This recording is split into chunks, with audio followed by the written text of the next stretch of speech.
Welcome to நெல்லை ஜெயா சமையல். இன்றைக்கி நம்ம சேனலில் வந்து பன்னீர் வெஜிடபிள் கூர்மா எப்படி செய்கிறதுங்கிறத பார்க்க போகிறோம்.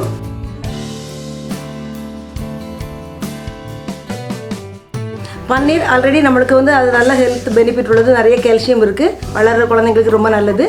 அதோட நம்ம வந்து வெஜிடபிளும் சேர்த்து பண்ணும்போது கேரட் கேப்சிகம் நம்ம சேர்த்து பண்ணும்போது ரொம்ப நல்லா ரிச்சாக இருக்கும், ரொம்ப நல்லா டேஸ்ட்டாகவும் இருக்கும். இது வந்து சப்பாத்தி, நான், ஃபுல்கா ரொட்டி, ஜீரா புலாவ் எல்லாத்துக்குமே நல்ல ஒரு சைட் டிஷ்ஷாக இது இருக்கும். வாங்க ஃபஸ்ட்டில் தேவையான பொருட்கள் ஃபஸ்ட்டில் பார்க்கலாம். இந்த பன்னீர் வெஜ்ஜு குருமா செய்யறதுக்கு தேவையான பொருட்கள் 250 கிராம் பன்னீர் எடுத்து வச்சுருக்கேன். நான் இது ஹோம்மேட் பன்னீர் தான், எடுத்து சின்ன க்யூபாக கட் பண்ணி எடுத்து வச்சுருக்கேன். அப்புறம் நம்ம ஒரு பேஸ்ட் நம்ம அரைச்சி எடுத்துக்கிடணும். அதுக்கு ஒரு சின்ன துண்டு தேங்காய் எடுத்து துருவி எடுத்து வச்சுருக்கேன். கொஞ்சமாக கொத்தமல்லி இலை, கொஞ்சமாக புதினா இலை எடுத்து வச்சுருக்கேன். 1 டேபிள் ஸ்பூன் பெருஞ்சீரகம், 1/2 டீஸ்பூன் மிளகு, 1 டீஸ்பூன் சீரகம் எடுத்து வச்சுருக்கேன். ஒரு சின்ன துண்டு பட்டை எடுத்து வச்சுருக்கேன். இந்த கிரேவி கொஞ்சம் ரிச்சாக இருக்கிறதுக்காக ஒரு 4-5 கேஷ்யூ எடுத்து வச்சுருக்கேன். இது வேண்டாம்னா நீங்கள் வந்து ஸ்கிப் பண்ணிடலாம். ஒரு 3 பச்சை மிளகாய் எடுத்து வச்சுருக்கேன். இதை வந்து நம்ம மிக்சியில் நல்லா பேஸ்ட்டாட்டு அரைச்சி எடுத்துகிட்டு வந்துக்கணும். தாளிக்கிறதுக்கு ஒரு பெரிய வெங்காயம் எடுத்து நீல வாக்கில் கட் பண்ணி எடுத்து வச்சுருக்கேன். ஒரு சின்ன கேப்சிகம் எடுத்து இந்த சைஸில் அதை கட் பண்ணி எடுத்து வச்சுருக்கேன். ஒரு தக்காளி எடுத்து சின்னதாக சாப் பண்ணி எடுத்து வச்சுருக்கேன். இது காரம் இல்லாத பச்சை மிளகா எனக்கு வந்து கிடச்சிச்சு. அந்த பச்சை மிளகா வந்து 2 எடுத்து சின்னதாக கட் பண்ணி எடுத்து வச்சுருக்கேன். ஒரு கேரட் எடுத்து ரவுண்ட் ஷேப்பில் கட் பண்ணி எடுத்து வச்சுருக்கேன். இஞ்சி பூண்டு பேஸ்ட்டு 1 டேபிள் ஸ்பூன் எடுத்து வச்சுருக்கேன். இது வந்து தாளிக்கிறதுக்கு வந்து 1 டேபிள் ஸ்பூன் அளவுக்கு வர கொத்தமல்லி எடுத்து வச்சுருக்கேன். இதை நீங்கள் லைட்டாக க்ரஷ் பண்ணி நம்ம வந்து தாளிக்கிறதுக்கு போடணும். அதனால் 1 டேபிள் ஸ்பூன் எடுத்து வச்சுருக்கேன். மசாலா வந்து ஆல்ரெடி நம்ம வந்து 2 பச்சை மிளகா தேங்காயோடு அரைக்கிறோம், 2 பச்சை மிளகா கீரி வச்சுருக்கோம். ஸோ வந்து 1 டீஸ்பூன் அளவுக்கு சில்லி பவுடர், உங்கள் காரத்துக்கு தக்க நீங்கள் கூட்டி குறைச்சி ஆட் பண்ணிக்கலாம்.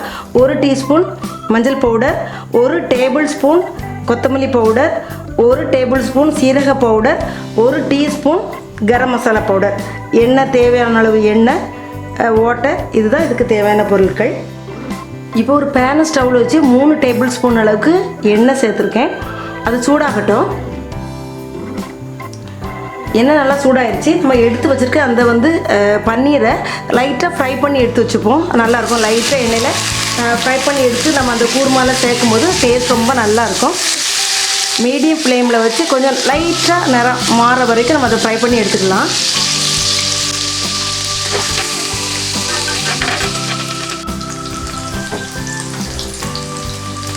இந்த அளவு லைட்டாக அந்த வெளியே அவுட்டர் லேயர் வந்து லைட்டாக ப்ரௌன் கலர் ஆக வரைக்கும் அதை ஃப்ரை பண்ணியிருக்கோம். இதை தனியாக எடுத்து வச்சுக்கலாம்.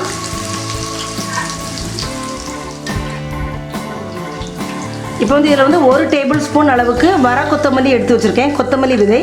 இதை வந்து லைட்டாக க்ரஷ் பண்ணி நான் எடுத்து வச்சுருக்கேன். இது வந்து நம்ம அந்த பன்னீரோடு சேர்த்து சாப்பிடும்போது குருமா வாயில் கடி போடும்போது ரொம்ப நல்லா டேஸ்ட்டாக இருக்கும். இது கொஞ்சம் நல்லா ஃப்ரை ஆகட்டும். இந்த கொத்தமல்லி நல்லா ஃப்ரை ஆயிடுச்சு. நம்ம எடுத்து வச்சுருக்க ஒரு ஆனியன் எடுத்து கட் பண்ணி வச்சுருக்கோம், அதை இதில் சேர்த்துக்கலாம். ஆனியன் நல்லா டிரான்ஸ்பரண்ட்டாக ஃப்ரை ஆக வரைக்கும் நம்ம அதை கிளறி விட்டுப்போம்.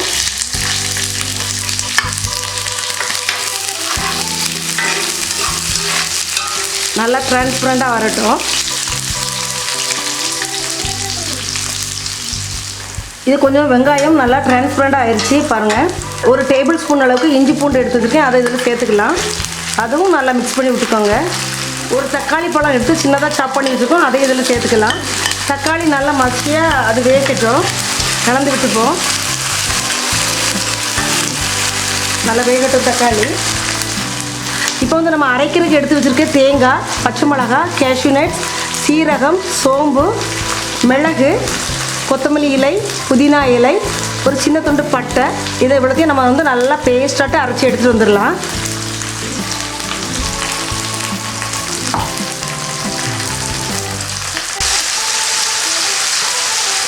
தக்காளி இந்த அளவு மேஷ் ஆகிருக்கு. நம்ம எடுத்து வச்சுருக்க இந்த கேரட்டை இதில் சேர்த்துக்கலாம். 2 பச்சை மிளகாய், இது வந்து காரம் இல்லாத பச்சை மிளகாய், அதனால் வந்து நான் 2 இதில் ஆட் பண்ணியிருக்கேன். இதுவும் ஒரு 2 நிமிஷம் இந்த கேரட்டு ரொம்பலாம் குக் ஆக வேண்டாம், கொஞ்சம் ஒரு 2 நிமிஷம் அதை நம்ம வந்து நல்லா மிக்ஸ் பண்ணி விட்டு அதை குக் பண்ணுவோம். இதுக்கு தேவையான அளவு சில்லி பவுடர் 1 டீஸ்பூன் அளவு சில்லி பவுடர் எடுத்து வச்சுருக்கேன்.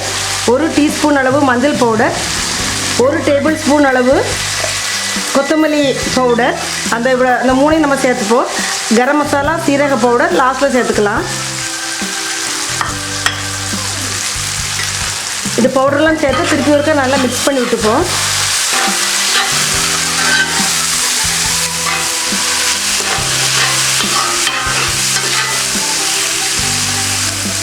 ஒரு 2 மினிட்ஸ் அந்த கேரட் கொஞ்சம் நல்லா குக் ஆகட்டும். இப்போ கேரட் ஆட் பண்ணி 2 மினிட்ஸ் ஆகிடுச்சு. ஒரு சின்ன கேப்சிகம் எடுத்து கட் பண்ணி வச்சுருக்கோம், இதை ஆட் பண்ணிக்கிடும். ஏன்னா வந்து கேப்சிகம் ஒன்றுமே ஆட் பண்ணால் ரொம்ப குலைவாக அது வந்து வெந்துடும். கேப்சிகம் எப்போவுமே ஒரு ஆஃப் குக் ஆனால் தான் நல்லாயிருக்கும் இந்த குருமாக்கு. இதை ஒரு 1 நிமிஷம் நல்லா மிக்ஸ் பண்ணி விட்டுப்போம். இப்போ கேப்சிகம் சேர்த்து 1 மினிட் ஆயிடுச்சு.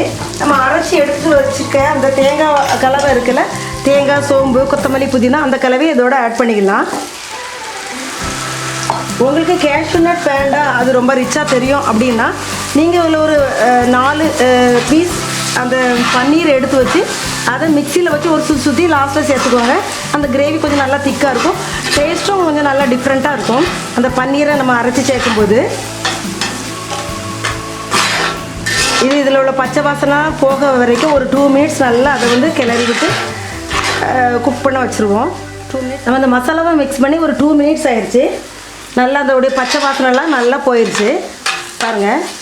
இப்போ வந்து இதுக்கு தேவையான அளவு உப்பு சேர்த்துக்கலாம். நம்ம ஃபஸ்ட்டில் எப்போவுமே உப்பு போடலை. இதுக்கு இது எவ்வளோ தேவையோ அந்த அளவு நீங்கள் வந்து உப்பு சேர்த்துக்கோங்க.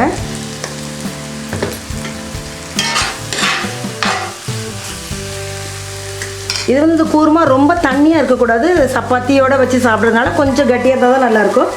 நான் வந்து கொஞ்சமாக தண்ணி ஆட் பண்ணிக்கிறேன். அந்த ஜாரை கழுவுன தண்ணியில் சேர்த்து ஆட் பண்ணிக்கிட்டேன் நான். இதை நல்லா கலந்து விட்டுக்கோங்க. நம்மளுக்கு ஆல்ரெடி எல்லா அந்த வெஜிடபிள்லாம் குக் ஆகிடுச்சு. நம்ம வந்து பன்னீரை கூட ஃப்ரை பண்ணி எடுத்து வச்சுருக்கோம். ஸோ அதனால் ரொம்ப நம்மளுக்கு ஸ்டவ்வில் ரொம்ப நேரம் வைக்கணும்னு தேவையில்லை. இன்னும் கூட கொஞ்சமாக தண்ணி ஆட் பண்ணிக்கிறேன் நான்.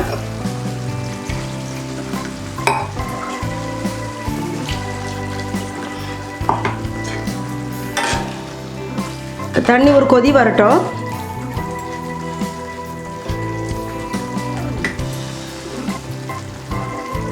இப்போ தண்ணி நல்லா கொதி வந்துருச்சு. நம்ம ஃப்ரை பண்ணி எடுத்து வச்சுருக்கோம்ல அந்த பன்னீர், அதை இதோட நம்ம ஆட் பண்ணிக்கலாம். உங்களுக்கு நீங்கள் வந்து தேங்காவோட கேஷ்யூ நட் சேர்த்து அரைக்கலைன்னா இதில் ஒரு 4 துண்டு பன்னீர் எடுத்து மிக்சியில் சுற்றி திருப்பி அந்த டைமில் உள்ளே சேர்த்துக்கோங்க. ரொம்ப நல்லாயிருக்கும், ரொம்ப நல்லா ரிச்சா டிஃப்ரெண்ட் டேஸ்ட்டில் இருக்கும். நம்மளுக்கு அது போட்டு உப்பு காரம்லாம் நீங்கள் செக் பண்ணி மீடியம் ஃப்ளேமில் ஒரு 5 மினிட்ஸ் நம்மளுக்கு அந்த பன்னீரில் எல்லா உப்பு காரம் எல்லாம் நல்லா சேர பிடிக்கிறதுக்காக வெயிட் பண்ணுவோம். இப்போ 5 மினிட்ஸ் அந்த மசாலா எல்லாமே நம்ம கலந்து அதை மூடி வச்சுருந்தோம்.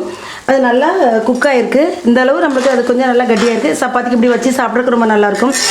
புலாவ், ஃபுல்கா ரொட்டி எல்லாத்துக்குமே இது ஒரு நல்ல ஒரு ஆப்டான ஒரு சைட் டிஷ்ஷாக இருக்கும்.